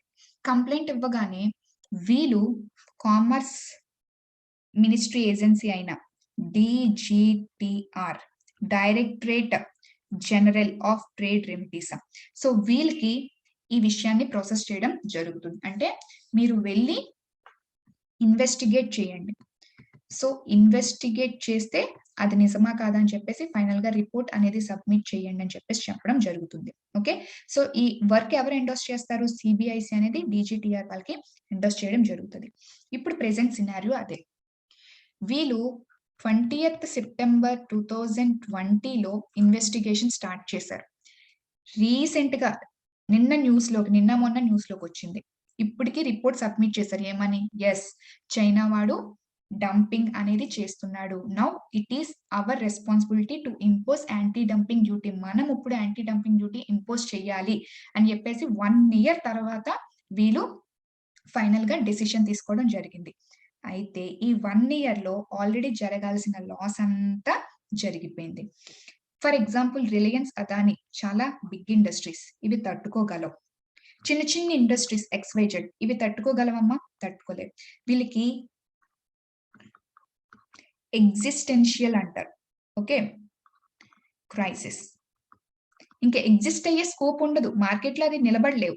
ఓకే, సో ఒక పక్క వీళ్ళ కాంపిటీషన్ పెరిగిపోతుంది, ఒక పక్క చైనా నుంచి తక్కువ ప్రైసెస్ వచ్చి వాళ్ళ కాంపిటీషన్ అనేది పెరిగిపోతుంది. సో దీని వల్ల చిన్న చిన్న ఇండస్ట్రీస్ అయినా వీళ్ళకి ఎగ్జిస్టెన్షియల్ క్రైసిస్ వస్తుందంటే మార్కెట్ లో నిలబడలేక లాసెస్ వచ్చేసి కంప్లీట్ గా వీళ్ళు డ్రాప్ అయిపోవడం జరుగుతుంది. సో ఈ యాంటీ డంపింగ్ డ్యూటీ అనేది లేట్ గా ఇంపోజ్ చేశారు. 1 year తర్వాత ఇంపోజ్ చేశారు. సో ఈ లోపే జరగాల్సిన నష్టం అంతా జరుగుతుంది. ఫస్ట్ ఎవరికి జరుగుతుంది అంట? చిన్న చిన్న ఇండస్ట్రీస్, ఆ పర్టికులర్ ఇండస్ట్రీలో ఎవరైతే ఇన్వాల్వ్ అయ్యి ఉన్నారో, కార్ ఇండస్ట్రీ కదమ్మా, దానికి సంబంధించిన చిన్న ఇండస్ట్రీస్ అనేవి కూడా కంప్లీట్ గా డ్రాప్ అయిపోవడం జరుగుతుంది. సో దీని వల్ల ఎవరు నిలబడగలరు? వీళ్ళు లాసెస్ ఫేస్ చేసినప్పటికీ సో కొంచెం తట్టుకోగలిగే కెపబిలిటీ ఉంటుంది. ఇక్కడ ఇంకా ఎవరు మిగులుతారు? ఈ 2 కంపెనీసే మిగులుతాయి. వీళ్ళకేంటి? మోనోపలి ఎస్టాబ్లిష్ అయిపోతుంది. ఈ కాంపిటీషన్ ని తట్టుకోలేరు. చైనా నుంచి డంప్ చేసేస్తున్నారు కాబట్టి ఆ కాంపిటీషన్ తట్టుకోలేవు. ఆ పక్క నుంచి ఈ పెద్ద పెద్ద ఇండస్ట్రీస్ కాంపిటీషన్ తట్టుకోలేవు, ఆ పక్క నుంచి ఇంపోర్ట్స్ నుంచి వచ్చే కాంపిటీషన్ తట్టుకోలేదు. సో దానివల్ల వీళ్ళు కంప్లీట్ గా డ్రాప్ అయిపోతారు. ఓకే, సో ఇప్పుడు ఎప్పుడైతే వీళ్ళు డ్రాప్ అయ్యి వీళ్ళకి అసలు ఇంకా కాంపిటీషన్ ఉండదు, మోనోపోలీ ఎస్టాబ్లిష్ అయిపోతుంది. ఎందుకు? వీళ్ళు ఏం చేస్తారు? సో కంప్లైంట్ ఆల్రెడీ ఇస్తారు కదా, వీళ్ళు వెళ్ళి సో ఈ విధంగా ఇంపోర్ట్స్ అనేవి చాలా తక్కువ ప్రైసెస్ కి వచ్చేస్తున్నాయి, మీరు వెళ్ళండి అని చెప్పేసి చెప్తారు. వీళ్ళు ఇన్వెస్టిగేట్ చేశారు, యాంటీ డంపింగ్ డ్యూటీ ఇంపోజ్ చేస్తారు. సో దానివల్ల మళ్ళీ విత్ ఇన్ 1 year తర్వాత ఏంటంటే మళ్ళీ చైనా యొక్క ప్రొడక్ట్స్ అనేది కాస్ట్ ప్రైస్ పెరుగుతుంది. ఈ విధంగా చేయడం వల్ల వీళ్ళకి ఏంటి? ఈ డొమెస్టిక్ కంట్రీస్ ఏం చేస్తాయి? మోనోపలి ఇష్టానుసారంగా వాళ్ళు రాజ్యం ఏలేసినట్టు. సో, వీళ్ళు ఏ క్వాలిటీ ఫిక్స్ చేస్తే అదే క్వాలిటీ. ఏ కాస్ట్ ప్రైస్ ఫిక్స్ చేస్తే కాస్ట్ ప్రైస్. ఇప్పుడు వాడు ₹12 పెట్టుకుంటాడు. ఏదో కారణం చెప్పి ₹12 పెట్టుకుంటాడు. ఓకే. పెట్టుకొని ఏమంటాడు? అమ్మో! చైనా యొక్క ప్రొడక్ట్ ₹11కి వచ్చేస్తుంది. సో, వీడు ప్రాఫిట్ మార్జిన్ పెంచుకున్నాడు. ఇంతకుముందు ₹10 ఉండేది. ఇప్పుడు ₹12 అంటే ఇంకొక ఎక్స్‌ట్రా ₹2 ప్రాఫిట్ మార్జిన్ పెంచేసుకొని కాస్ట్ ప్రైస్ ₹2 చేశాడు. ఓకే. ₹12 చేశాడు. చేసి మళ్ళీ ఏమంటాడు? చైనా యొక్క ప్రొడక్ట్స్ చాలా తక్కువగా ఉన్నాయి. సో, ఇంపోర్ట్ డ్యూటీ ఇంకా పెంచండి అని చెప్పేసి చెప్తాడు. ఈ విధంగా వీడు ఏం చెప్తే అది జరిగే విధంగా ఒక మోనోపోలీ అనేది ఎస్టాబ్లిష్ చేసేసుకుంటాడు. ఓకే. సో, ఈ విధంగా డొమెస్టిక్ కంపెనీస్‌కి మోనోపొలీ ఎస్టాబ్లిష్ చేసుకున్న అవకాశం కూడా ఉంటుంది. మనం యాంటీ డంపింగ్ డ్యూటీస్ అనేవి ఎలా పడితే అలా ఇంపోజ్ చేసేసినప్పుడు. ఓకేమా? సో, ఎవరికి లాభం, ఎవరికి నష్టం అంటే ఒకళ్ళకి కంప్లీట్‌గా 100% బెనిఫిట్స్ ఉండవు. ఒకళ్ళకి కంప్లీట్‌గా 100% లాసెస్ కూడా ఉండవమ్మా. ఓకే. సో, దీన్ని బట్టి నాకు అనాలిసిస్ అయింది. ఓకే. నాకు అర్థమైంది ఏమిటంటే చైనా తన యొక్క ఎకానమీ పడిపోకుండా ఉండటానికి ఇండియన్ మార్కెట్ ఎకానమీని టార్గెట్ చేసింది. సో, టార్గెట్ చేసి తన యొక్క గూడ్స్ అన్ని డంప్ చేసేస్తుంది. సో, దానివల్ల ఇండియన్ మార్కెట్ అనేది పడిపోయే ప్రమాదం అనేది ఉంది. సో, దీనికోసం ఇండియా అనేది యాంటీ డంపింగ్ డ్యూటీ అనేది ఇంపోజ్ చేసింది. Very good. చాలా మంచిది. అండ్ ఇంపోజ్ చేయవలసిన నెసెసిటీ కూడా ఉంది. In order to protect our economy and domestic market. అయితే ఇది లాంగ్ రన్‌లో ఎప్పుడు కూడా ఇంపోజ్ చేయకూడదు. కంటిన్యూ అనేది చేయకూడదు. ఓకే. దీనికి ఒక ప్రాపర్ ఇన్వెస్టిగేషన్ అనేది ఖచ్చితంగా క్యారీ ఆన్ అవ్వాలి. ఎందుకంటే దీన్ని అదనంగా చూసుకొని సో, ఆల్రెడీ చిన్న కంపెనీస్ అనేవి ఈ కాంపిటీషన్ తట్టుకోలేక ఎగ్జిస్టెన్షియల్ క్రైసిస్ అనేది వచ్చి పడిపోతాయి. సో, మిగిలి ఉన్న 1 ఆర్ 2 పెద్ద కంపెనీస్ ఏం జరుగుతాయంటే ఒక మోనోపొలీ అనేది ఎస్టాబ్లిష్ చేసుకొని వాళ్ళు ఏ క్వాలిటీ ఫిక్స్ చేస్తే అదే, ఏ కాస్ట్ ప్రైస్ ఫిక్స్ చేస్తే అదే కింద వాళ్ళు ఎమర్జ్ అవ్వడం జరుగుతుంది. సో, మనం దాన్ని ఎరాడికేట్ చేయాలి అంటే ఓకే. సో, ఇండియా దగ్గరున్న ఇప్పుడు ఇండియా ఏం చేయాలి? Way forward. ఏం చేయాలమ్మా? కంప్లీట్‌గా ఇంకా ఎక్కడ కూడా ఇంపోర్ట్స్ తెచ్చుకోకుండా కంప్లీట్‌గా మనమే మ్యానుఫ్యాక్చర్ చేసేసుకోవాలా? అసలవుతుందా? అవ్వదు. అలా అవ్వాలి అంటే డెవలప్డ్ కంట్రీస్ వేటికి మధ్య ఇంపోర్ట్స్ అండ్ ఎక్స్‌పోర్ట్స్ రిలేషన్స్ అనేవి జరగవు. ఓకే. టు ఎక్స్‌టెంట్ మనం సెల్ఫ్ రెసిలియంట్. ఓకే. మనం సెల్ఫ్‌గా ఇండస్ట్రీస్ అనేవి ఎస్టాబ్లిష్ చేసుకోవాలి. It's very good. ఓకే. మీకు ఇలా కొత్తగా ఎస్టాబ్లిష్ చేసుకోగలిగే ఇండస్ట్రీస్‌కి గవర్నమెంట్ అనేది కొన్ని పాలిసీస్ ద్వారా ఏంటంటే ఎంకరేజ్ చేయాలి. ఫర్ ఎగ్జాంపుల్ రీసెంట్‌గా సెమీ కండక్టర్ చిప్స్ దీనికి సంబంధించిన ఇండస్ట్రీస్ ఎవరైతే పెడతారో ఈ టెక్నాలజీకి సంబంధించిన ఇన్వెస్ట్‌మెంట్‌కి దానికి 50% అమౌంట్ అనేది గవర్నమెంట్ బేర్ చేస్తదని చెప్పేసి కొత్తగా స్కీమ్ వచ్చింది. మీరు కరెంట్ అఫైర్స్ ఫాలో అయితే ఎకానమీకి సంబంధించి ఓకే. ఈ అప్డేట్స్ అనేవి మీకు తెలుస్తాయి. అంటే ₹100 వాడికి ఇన్వెస్ట్‌మెంట్ కావాలంటే అందులో ₹50 ఇండియన్ గవర్నమెంట్ అనేది హెల్ప్ చేస్తుందంట. సో, ఈ విధంగా పాలిసీస్ డిజైన్ చేయడం వల్ల ఏంటంటే ఆ పర్టిక్యులర్ సెక్టార్‌లో ఇండస్ట్రీస్ పెట్టడానికి ఎక్కువగా ఇన్వెస్టర్స్ చూస్తారు. సో, అదే విధంగా ప్రెజెంట్ చైనా ఏ ఇంపోర్ట్స్ అయితే డంప్ చేసేస్తుందో ఆ పర్టిక్యులర్ సెక్టార్‌లో మనం డిపెండెన్సీ అనేది తగ్గించాలి. అలా తగ్గించాలంటే వాటి మీద మనం సెల్ఫ్ రెసిలియంట్ ఇన్ఫ్రా అంటే లైక్ మనం ఏంటంటే ఓన్‌గా ఇండస్ట్రీస్ అనేవి ఆ పర్టిక్యులర్ సెక్టార్‌లో ఓన్ ఇండస్ట్రీస్ అనేవి డెవలప్ చేసుకోవాలి. ఆ పర్టిక్యులర్ సెక్టార్‌లో ఏంటంటే కొన్ని పాలిసీస్ డిజైన్ చేసుకొని సో, ఆ డి దానికి సంబంధించి ఇండస్ట్రీస్‌కి హెల్ప్ చేస్తూ ఏమైనా బెనిఫిట్స్ అనేవి గవర్నమెంట్ ఇవ్వాలి. So, first thing. కానీ కంప్లీట్‌గా ఆపేసుకోగలమమ్మా? లేదు. సో, ఇలాంటి ప్రాబ్లమ్ వచ్చినప్పుడు అందుకే మనం ఒక్క చైనా మీదే డిపెండ్ అవ్వకుండా మనము మల్టిపుల్ కంట్రీస్‌తో ఇటువంటి ట్రేడ్ రిలేషన్స్ అనేవి పెట్టుకోవాల్సిన నెసెసిటీ చాలా చాలా ఉంది. ఫర్ ఎగ్జాంపుల్ చైనా ఉంది. చైనా ప్రాబ్లమ్ క్రియేట్ చేస్తుంది. డంప్ చేసేస్తుంది. నీకు అయ్యే ఫర్ ఎగ్జాంపుల్ కార్స్ కదా ఇంపోర్ట్ చేసుకుంటున్నావు. నువ్వు ఒక్క చైనా దగ్గర నుంచే తెచ్చుకుంటే నీకు ఆ ప్రాబ్లమ్. నువ్వు ఆస్ట్రేలియా నుంచి కొన్ని తెచ్చుకొని, యూఎస్ నుంచి కొన్ని తెచ్చుకొని, యూకే నుంచి కొన్ని తెచ్చుకుంటే, నీకు అదర్ ట్రేడింగ్ పార్ట్నర్స్ ఉంటారు కదా! నువ్వు వీళ్ళ దగ్గర నుంచి వదిలేసుకుంటే, కనీసం వీళ్ళ దగ్గర నుంచి నువ్వు ఎక్స్‌టెంట్ అనేది పెంచుకుంటావు కదా! షేర్ అనేది పెంచుకుంటావు కదా! సో, ఈ విధంగా మల్టిపుల్ కంట్రీస్‌తో రిలేషన్స్ అనేవి ఎన్హాన్స్ చేసుకోవడం చాలా చాలా ఇంపార్టెంట్ ఈ గ్లోబలైజేషన్‌లో. సో, ఏ కంట్రీ నుంచి ఎటువంటి థ్రెట్ ఏ టైంలో వస్తుందో చెప్పలేం కాబట్టి, సో, మనకి ఏది బెనిఫిట్ అవుతుందో అది చెక్ చేసుకొని మల్టిపుల్ కంట్రీస్‌తో ట్రేడింగ్ రిలేషన్స్ అనేవి ఇండియాకి చాలా చాలా ఇంపార్టెంట్. ఒక పర్టిక్యులర్ కంట్రీ, ఒక పర్టిక్యులర్ సెక్టార్‌లో ఆ పర్టిక్యులర్ కంట్రీ మీద డిపెండ్ అవ్వడం అనేది ఇండియా కొంచెం చెక్ చేసుకొని రిమైనింగ్ అన్ని కంట్రీస్‌తో ట్రేడ్ రిలేషన్స్ అనేవి పెట్టుకోవడం ఇండియాకి చాలా చాలా ఇంపార్టెంట్ ఫస్ట్ థింగ్. అండ్ ఓన్‌గా మ్యానుఫ్యాక్చరింగ్ ఇంకా ఇండస్ట్రీస్ డెవలప్ అవుతున్నాయి. ఇంకా డెవలప్ అవ్వాల్సిన సిట్యుయేషన్ ఇండియాకైతే చాలా ఎక్కువగా ఉంది. అది కూడా చాలా చాలా important. And more over investigation ఎంత టైమ్ పీరియడ్ పట్టిందమ్మా? 1 ఇయర్ టైమ్ పీరియడ్ పట్టింది. ఇంత లేట్‌గా టైమ్ పీరియడ్ పడితే జరగాల్సిన ఆల్రెడీ ప్రాబ్లమ్స్ అన్నీ జరిగాయి. ఓకే. ఫెయిల్యూర్ ఆల్రెడీ జరిగింది. ఎగ్జిస్టెన్షియల్ క్రైసిస్ వచ్చి చాలా వరకు ఇండస్ట్రీస్ పడిపోయాయి. ఓకే. ఎప్పుడో 1 ఇయర్ తర్వాత ఇన్వెస్టిగేషన్ చేసి అవును డంపింగ్ చేస్తుందని అప్పుడు నువ్వు కళ్ళు తెరుచుకొని చేయకుండా సో ఇమ్మీడియేట్ యాక్షన్ ప్లాన్ అనేది గవర్నమెంట్ తీసుకురాగలగాలి. ఓకే. అంటే ఈ డిపార్ట్మెంట్స్‌లో ఎవరైతే ఉన్నారో, ఈ డిపార్ట్మెంట్స్‌లో వర్క్ ఫోర్స్‌ని పెంచుకొని, ఎందుకు ఇంత లేట్ అయిందని చెప్పేసి క్వెషన్ చేశారు ఆల్రెడీ. క్వెషన్ చేస్తే ఆ పర్టిక్యులర్ డిపార్ట్మెంట్‌లో వర్క్ ఫోర్స్ అనేది అంత అవైలబుల్‌గా లేదు అని చెప్పేసి గవర్నమెంట్ చెప్పడం జరిగింది. సో, ఆ వర్క్ ఫోర్స్ అనేది పెంచగలగాలి. అందులో వర్క్ ఫోర్స్‌ని మనం పెంచుకొని, ఓకే. ఇమ్మీడియేట్‌గా ఏం జరుగుతుంది? సో, ఇందులో చాలా క్విక్ యాక్షన్స్ అనేవి తీసుకోగలగాలి. ఓకే. సో, ఇమ్మీడియేట్‌గా క్విక్ యాక్షన్స్ అనేవి కూడా తీసుకొని వచ్చి ప్రాబ్లమ్‌ని సాల్వ్ చేసుకోవాల్సిన నెసెసిటీ అయితే ఇండియాకి చాలా చాలానే ఉంది.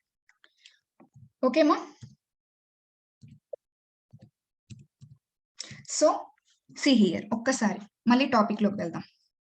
ఇండియా ఎందుకు ఇంపోజ్ చేసిందో తెలుసు? యాంటీ డంపింగ్ డ్యూటీ అంటే ఏంటో తెలుసు మీకు? చైనా ప్రొడక్ట్స్ మీద ఎందుకు ఇంపోజ్ చేసిందో తెలుసు? చైనా ఎందుకు డంప్ చేస్తుందో తెలుసు? ఇండియన్ ఎకానమీకి ఏం ఇంపాక్ట్ ఉంటుంది? చైనీస్ ఎకానమీకి ఏం ఇంపాక్ట్ ఉంటుందో తెలుసు? ఇండియాకి బెనిఫిట్స్ ఉన్నాయా? లాంగ్ రన్‌లో ఏమైనా ఛాలెంజెస్ ఉన్నాయా? అవి కూడా డిస్కస్ చేయడం అనేది జరిగింది. ఇప్పుడు నేను చెప్పిన పాయింట్స్ అన్నీ మీరు కంప్లీట్‌గా వీడియో అయిపోయిన తర్వాత ఈ ఒక్క పాయింట్ తీసుకొని మీరు ఎలా అనాలిసిస్ చేసుకోగలుగుతున్నారు? సో, దీని నుంచి నేను ఇప్పుడు చెప్పిన ఈచ్ అండ్ ఎవ్రీ పాయింట్ ఒక పేపర్ మీద రిప్రజెంట్ చేయగలుగుతున్నారా లేదా? అలా మీరు రిప్రజెంట్ చేసుకోగలుగుతున్నారు అంటే you are suitable for mains. Mains మీరు ఈజీగా crack చేసేసేయగలరు.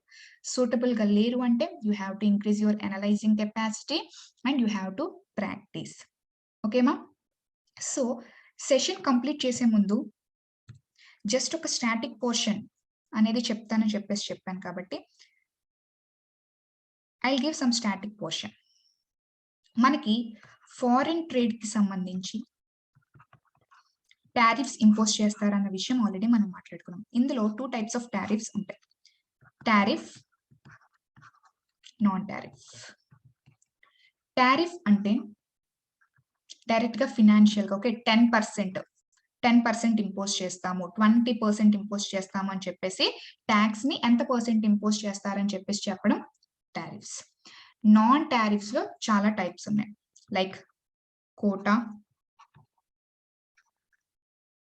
Tariff quota.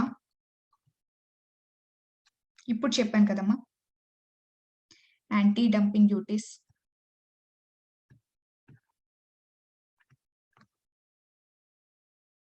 Counter wheeling duties. Quota. First thing quota అంటే ఏంటి? For example India, China. India అనేది రైస్ ఎక్స్‌పోర్ట్ చేస్తుంది చైనాకి. ఎక్స్‌పోర్ట్ చేస్తుంది. చైనా ఇప్పుడు ఫస్ట్ కోటా టారిఫ్ అంటే ఇండియా నుంచి చైనాకి చైనా అంటుందన్నమాట. మీ దగ్గర నుంచి మాకు ఓన్లీ 1000 కేజీస్‌కి మించిన రైస్ రాకూడదు. అంటే వీళ్ళు ఓన్లీ 1000 కేజీ ఆఫ్ రైస్ మాత్రమే ఇంపోర్ట్ చేసుకుంటారు. అంతకు మించిన క్వాంటిటీని వీళ్ళు ఇంపోర్ట్ చేసుకోరు. అంటే క్వాంటిటీ మీద రెస్ట్రిక్షన్. అంటే మేము 1000 కేజీస్ మాత్రమే ఇంపోర్ట్ చేసుకుంటాం. 1000 కేజీస్ కన్నా ఎక్కువగా ఉంటే మేము ఇంపోర్ట్ చేసుకోము. అంతకు మించి మేము ఇంపోర్ట్ చేసుకోము అని క్వాంటిటీ మీద రెస్ట్రిక్షన్ పెట్టారనుకోండి. That is quota. Tariff quota. 1000 KGs వరకు మేము మీ మీద 10% టాక్స్ అనేది ఇంపోజ్ చేస్తాము. ఫర్ ఎగ్జాంపుల్ మీరు ఇంకా క్వాంటిటీ ఎక్కువగా ఎక్స్‌పోర్ట్ చేద్దాం అనుకుంటున్నారు. ఫర్ ఎగ్జాంపుల్ ఒక 20 కేజీస్ ఆఫ్ రైస్‌ని ఎక్స్‌పోర్ట్ చేద్దాం అనుకుంటున్నారు. అయితే 1000 కేజీ వరకు టాక్స్ 10%. ఆ 1000కి తర్వాత ఎక్స్‌ట్రా 1000 ఉంది కదా! దానికి మేము 25% టారిఫ్ అనేది ఇంపోజ్ చేస్తాం. అంటే ఒక పర్టిక్యులర్ లిమిట్ వరకు. ఓకే. ఇది 0-1000 ఇక్కడ వరకు మీకు ఓన్లీ 10% మాత్రమే. ఈ 1000 నుంచి 2000 కేజీస్ వరకు మాత్రం 25% టారిఫ్ అనేది ఇంపోజ్ చేస్తాం. అంటే సర్టెన్ క్వాంటిటీ వరకు ఒక రేట్ ఆఫ్ టారిఫ్ ఇంపోజ్ చేస్తారు. ఆ లిమిట్ దాటిన తర్వాత టారిఫ్ రేట్ అనేది ఇంక్రీజ్ చేయడం జరుగుతుంది. That is known as tariff quota. Anti dumping duties చెప్పాను కదమ్మా! ఇప్పుడు టాపిక్ అంతా దీని గురించే. డంపింగ్ అంటే ఏంటి? దానికి ఎక్స్‌ట్రాగా ఇంపోజ్ చేసే డ్యూటీ అనేది anti dumping duty. Okay. Countervailing duty. Countervailing duty. Okay. See here. చాలా చాలా ఇంపార్టెంట్. దీనికి సంబంధించిన కేస్ కూడా ఒకటి నడిచి రీసెంట్‌గా మనం ఇండియా అనేది వరల్డ్ ట్రేడ్ ఆర్గనైజేషన్ ప్లాట్‌ఫార్మ్‌లో ఏంటంటే కేస్ కూడా ఓడిపోవడం జరిగింది రిగార్డింగ్ షుగర్ కేన్. మీరు అప్డేట్స్ అనేవి ఫాలో అయితూ ఉంటే తెలుస్తుంది. ఓకే. సో, ఇండియా ఎక్కువగా వరల్డ్ ట్రేడ్ ఆర్గనైజేషన్ దగ్గర ప్రాబ్లమ్ ఫేస్ చేస్తుంది ఏంటంటే రిగార్డింగ్ సబ్సిడీస్. అవి మనం మాట్లాడుకుందాం. ఇక్కడ ఆ టాపిక్ అంతా నేను చెప్పను. కౌంటర్ వీలింగ్ డ్యూటీస్ అంటే ఫర్ ఎగ్జాంపుల్ చెప్పాను కదా! ఆల్రెడీ నీ ఇండియాలో కాస్ట్ ఆఫ్ ప్రొడక్షన్ ఎంతమ్మా? ₹10 అయిందనుకుందాం. ఓకే. చైనాలో కాస్ట్ ఆఫ్ ప్రొడక్షన్ కూడా ₹10. కానీ ఇక్కడ చైనీస్ గవర్నమెంట్ ఏం చేస్తుందంటే, ఈ కాస్ట్ ఆఫ్ ప్రొడక్షన్‌లో ₹4 మేము పే చేస్తాం. సబ్సిడీ ఇస్తాం. Okay. Like for example rice పండించాలి. ఓకే. సో, రైస్‌కి మొత్తం మనం ఇన్‌పుట్స్, ఫెర్టిలైజర్స్, పెస్టిసైడ్స్ అన్నీ చూసుకొని కాస్ట్ ఆఫ్ ప్రొడక్షన్, మన ప్రాఫిట్ మార్జిన్ అన్నీ చూసుకొని దాని యొక్క కాస్ట్ ప్రైస్ ₹10 అని ఫిక్స్ చేసాం. అయితే లైక్ చైనీస్ గవర్నమెంట్ ఏమని చెప్తుంది? సో, మేము మీకు పెస్టిసైడ్స్ ఫ్రీగా ప్రొవైడ్ చేస్తాం. సీడ్స్ ఫ్రీగా ప్రొవైడ్ చేస్తాం. ఎలక్ట్రిసిటీ ఫ్రీగా ప్రొవైడ్ చేస్తాం అని ఒక ₹4 కాస్ట్ అనేది తగ్గించింది. సబ్సిడీ విధంగా ఇచ్చింది. అంటే వీడికి ఎంత అయినట్టు ఓన్లీ ₹6. ఓకే. సబ్సిడీ ఇవ్వటం వల్ల వీడికి ఓన్లీ ₹6 మాత్రమే cost of production cost base అనేది వీడు ఫిక్స్ చేశారు. ఎందుకంటే ₹4 అనేది వాడికి గవర్నమెంట్ అనేది సబ్సిడీ రూపంలో ఇవ్వడం జరుగుతుంది కాబట్టి. ఓకే. సో, ఇప్పుడు ఈ ₹6 ఇంతకుముందు ₹10 ₹10 ప్లస్ ₹2 ₹12 అయ్యేది ఇండియన్ మార్కెట్‌లో.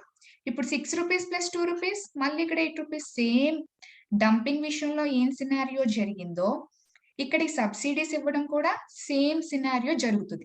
కాకపోతే అక్కడ సబ్సిడీస్ అవి ఏమి ఇవ్వరు. ఇంటెన్షనల్‌గా సప్లై పెరిగిపోవడం వల్ల ఇంటెన్షనల్‌గా వాళ్ళు కాస్ట్ ప్రైస్ తగ్గించేసి డంప్ చేస్తారు. ఇక్కడ సబ్సిడీస్ ప్రొవైడ్ చేసి ఎక్స్‌పోర్ట్ చేయడం జరుగుతుంది. ఓన్లీ సబ్సిడీస్ గురించి మాత్రమే మనం మాట్లాడితే it is counter wheeling duties. అంటే యూ హావ్ టు ప్రూవ్ నువ్వు కౌంటర్ వీలింగ్ డ్యూటీ ఇంపోజ్ చేస్తున్నావు అంటే ఒక పర్టిక్యులర్ ప్రొడక్ట్ మీద యూ హావ్ టు ప్రూవ్. నువ్వు ప్రూవ్ చేయగలగాలి. ఇంటర్నేషనల్ ప్లాట్‌ఫార్మ్స్‌లో నువ్వు ప్రూవ్ చేయగలగాలి. ఏమని? వీళ్ళు ఈ ప్రొడక్ట్స్‌కి సబ్సిడీస్ ఇస్తున్నారు అని చెప్పేసి. నువ్వు ప్రూవ్ చేసి అందుకని చెప్పేసి మేము కౌంటర్ వీలింగ్ డ్యూటీస్ అనేది ఇంపోజ్ చేస్తున్నాము అని చెప్పేసి యూ హావ్ టు ప్రూవ్. ఇక్కడ సబ్సిడీస్ కాదమ్మా. ఇంటెన్షనల్‌గా కాస్ట్ ప్రైస్ అనేది తగ్గించి అమ్ముతున్నారని. సో, ఏ బేసిస్ మీద వీళ్ళు ఇక్కడ ఇండియన్ మార్కెట్‌ని పడగొడుతున్నారు అని నువ్వు బేసిస్ చూపించుతావో దాన్ని బట్టి వీళ్ళు డ్యూటీస్ అనేవి ఇంపోజ్ చేయడం జరుగుతుంది. సబ్సిడీ ఇచ్చా అంటే కౌంటర్ వీలింగ్ డ్యూటీస్. సబ్సిడీస్ కాకుండా ఇంటెన్షనల్‌గా కాస్ట్ ప్రైస్ అనేది తగ్గిస్తున్నావా? దానికి యాంటీ డంపింగ్ డ్యూటీస్. ఓకే. ఈ 2 మనం ఏ రీజన్ మీద టారిఫ్స్ అనేది ఎక్స్‌ట్రా ఇంపోజ్ చేస్తున్నామో చూపిస్తూ మనకి డిఫరెన్షియేట్ అనేది చేయడం జరిగింది. అంతే. దానికి మించి 2 ఒకే పర్పస్‌లో వాడటం జరుగుతుంది. బట్ పర్టిక్యులర్‌గా సబ్సిడీ అయితే కౌంటర్ వీలింగ్ డ్యూటీస్. పర్టిక్యులర్‌గా సబ్సిడీ కాకుండా సో, రిమైనింగ్‌గా ఏవైనా ఉంటే అవి anti dumping duties. Okay. So, ఈ జస్ట్ బ్రీఫ్‌గా చెప్పడానికి నేను ఇక్కడ మీకు ఎక్స్‌ప్లెయిన్ చేయడం జరిగిందమ్మా. ఇంకా దీనికి చాలా పెద్ద స్టోరీ అనేది ఉంటుంది. దీని ఎఫెక్ట్స్ మనం మాట్లాడుకోవాలి. సో, ఈచ్ అండ్ ఎవ్రీథింగ్ అనేది మనం స్టాటిక్ పోర్షన్‌లో మాట్లాడుకుందాం. ఓకే. సో, మీకు కరెంట్ అఫైర్స్‌ని ఎలా డీల్ చేయాలి? ఒక టాపిక్‌ని ఎలా అనలైజ్ చేయాలని చెప్పేసి మీకు అర్థమైందని చెప్పేసి అనుకుంటున్నాను. సో, ఐ థింక్ సో మీరు పాయింట్స్ అనేవి జనరేట్ చేసుకోగలరని చెప్పేసి ఫీల్ అవుతున్నాను. So, that's all about today. Anyway have a nice day. Thank you one and all. Bye bye.